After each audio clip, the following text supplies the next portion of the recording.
पिछले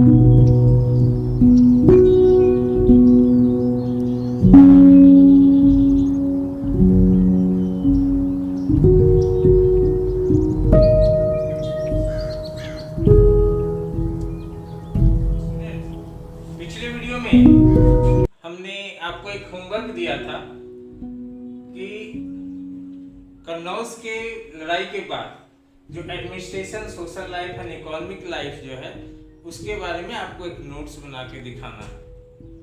हमने एक छोटा सा वीडियो भेजा था, उसके साथ YouTube का एक वीडियो भेजा था जिसमें कि ये सारे टॉपिक डिस्कस किए गए थे।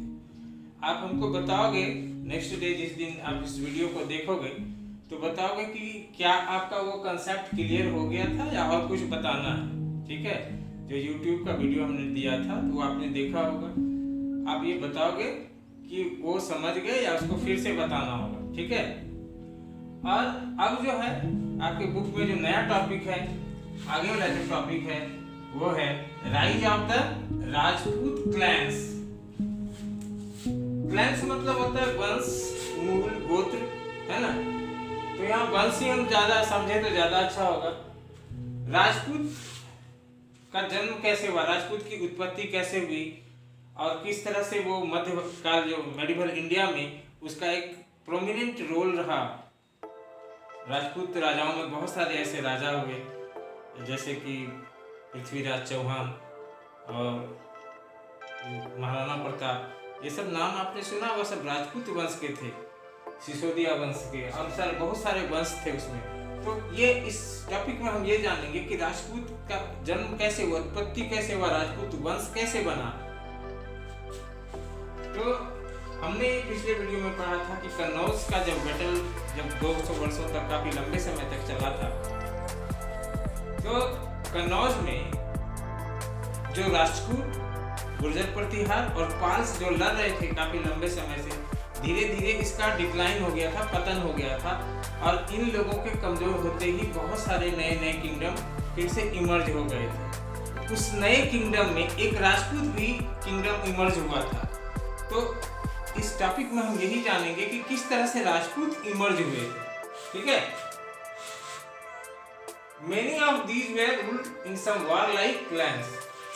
उसमें ट्रैपिक स्ट्रगल के बाद बहुत सारे किंगडम बने, नए किंगडम नॉर्थ इंडिया में और सेंट्रल इंडिया में, ज्यादा नॉर्थ इंडिया में बने। ठीक है, ये Kannauj, traffic struggle of Kannauj के बाद जब उस किंगडम का अंत हुआ, कन्नौज, ये जो राजपूतों या गुर्जर प्रतिहारों का जो अंत हुआ, उसके बाद बहुत सारे नए किंगडम मिले। कहाँ बने? नॉर्थ इंडिया में और सेंट्रल इंडिया। तो इसमें कुछ ऐसे राजा थे, कुछ ऐसे शासक थे जो योद्धा के मतलब योद्धा लायक थे। वो बराबर युद्ध करते थे, वॉर लाइक क्लान्स। ये हमेशा युद्ध में ही भरोसा रखने वाले क्लैंस थे।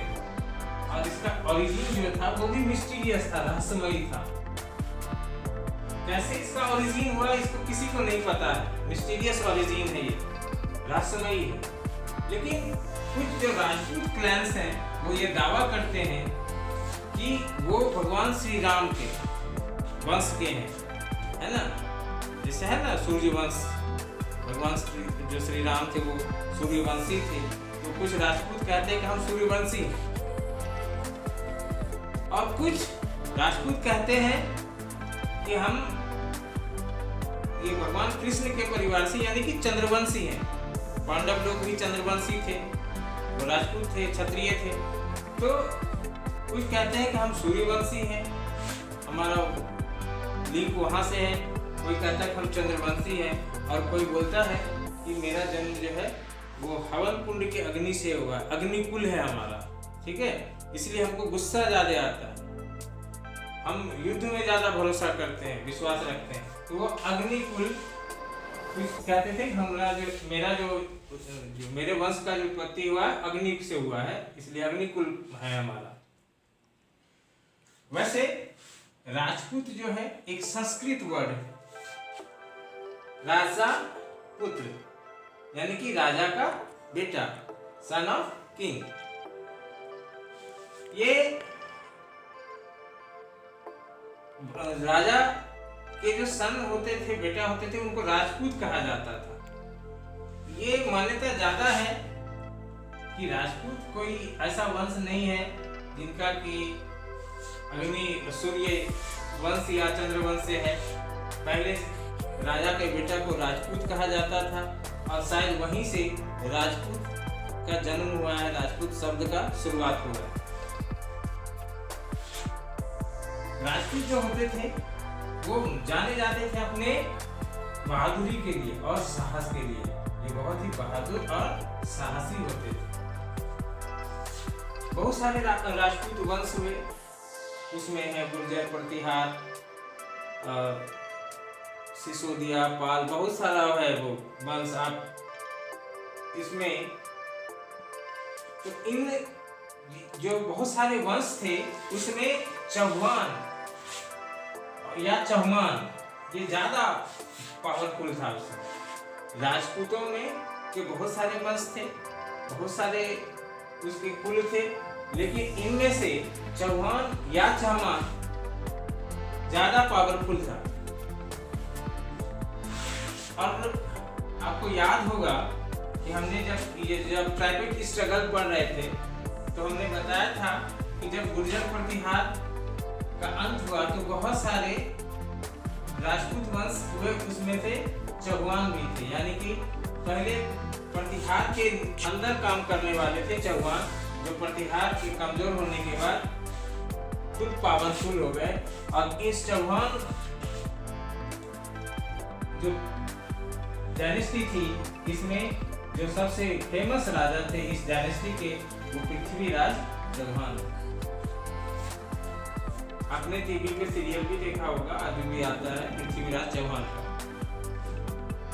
जिसने अपने दुश्मन की बेटी जयचंद उनका दुश्मन था, उनसे उनकी बेटी संयोगिता से शादी किया था। उसे मंडप से उठा के उस समय वो भाग गए थे। और इनके बारे में बहुत सारी कहानी है, कभी आप क्लास में याद दिलाओगे तो इसकी कहानी को हम डिटेल से बताएंगे।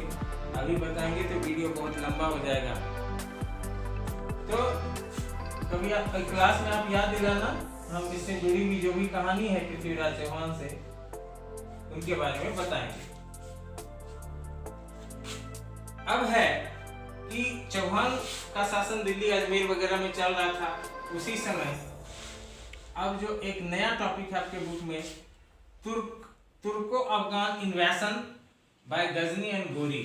उसी समय गजनी और गोरी जैसे बाहरी लोगों का आक्रमण होता है भारत में।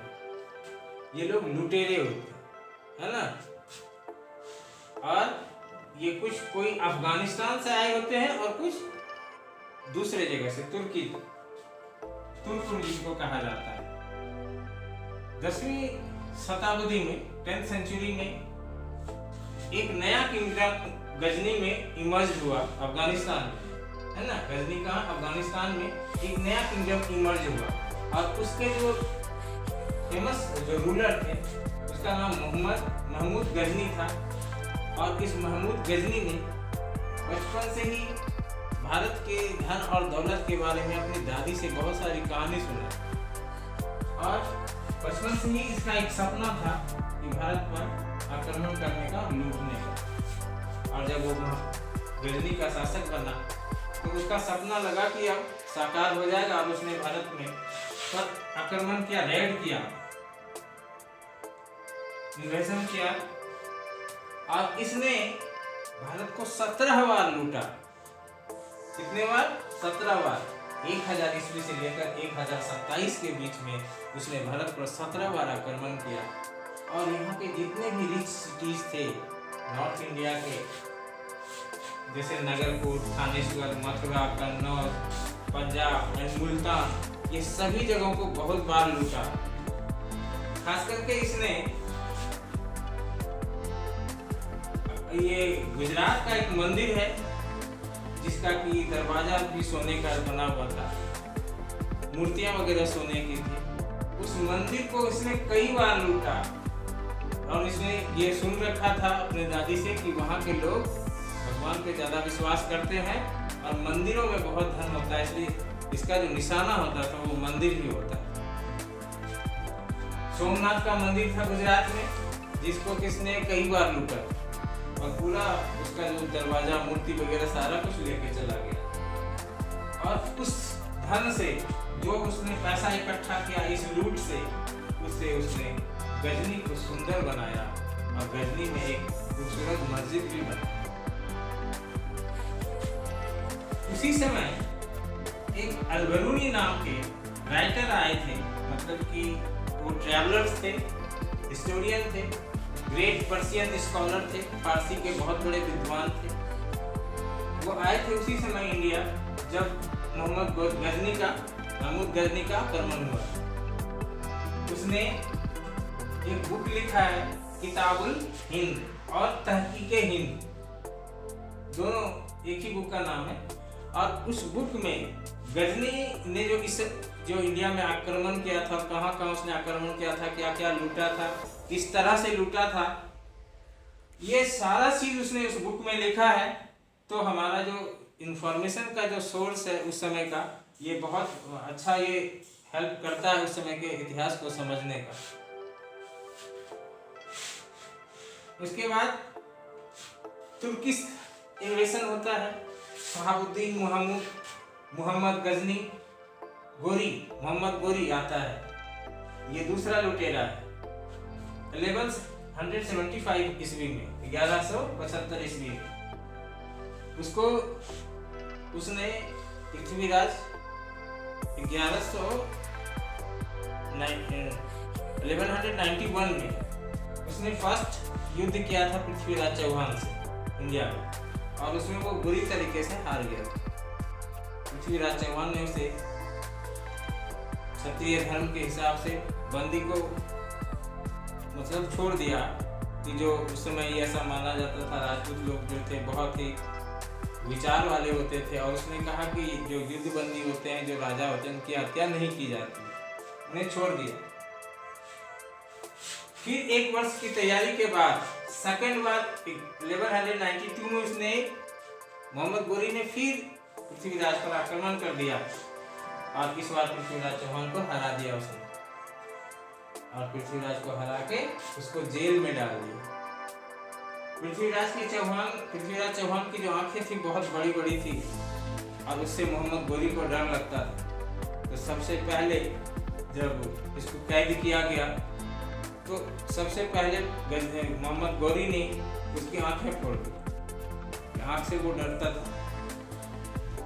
और इस तरह से इसकी कहानी है, बताएंगे क्लास में कभी, याद दिलाइएगा।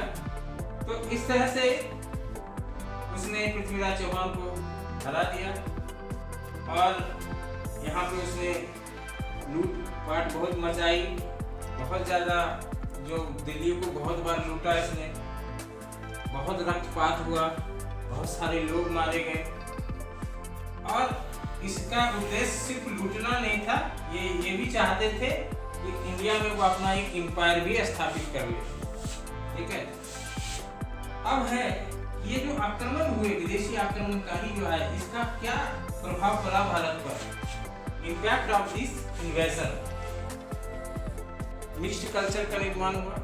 पहले यहाँ पे हिंदुओं का शासन होता था, हिंदू जो लोग थे वो बहुत सारी मूर्तियों का पूजा करते थे, बहुत इसका जो रिचुअल्स होता था, वो जो रीति रिवाज होते थे वो बहुत इलाबोरेट होते था, बहुत उसमें कर्मकांड होते थे। और दूसरी तरफ एक नया धर्म यहाँ पे इमर्ज हो रहा था, इस्लामिक कल्चर इमर्ज हो रहा था, और जो कि single God, single image, formless God का वो पूजा करते थे, और उसमें किसी मूर्ति की पूजा नहीं होती थी इस्लाम में। तो इस तरह से इनका कल्चर और हमारा कल्चर मिक्स होकर एक नया कल्चर बना, जो कि इंडिया में आज भी देखने को मिलता है। हमारा जो है इंडिया है, ये बहुत सारे कल्चर का मिक्सअप है। ठीक है स्टूडेंट, ये चैप्टर खत्म हो गया। आप इस वीडियो को देखना, समझना, जहाँ दिक्कत हो पूछना भी, ठीक है। और इस वीडियो के बाद फिर हम देंगे एक्सरसाइज बनाने के लिए। ठीक है स्टूडेंट, मिलते हैं फिर अगले वीडियो में नए टॉपिक के साथ। तब तक के लिए बाय एंड थैंक यू।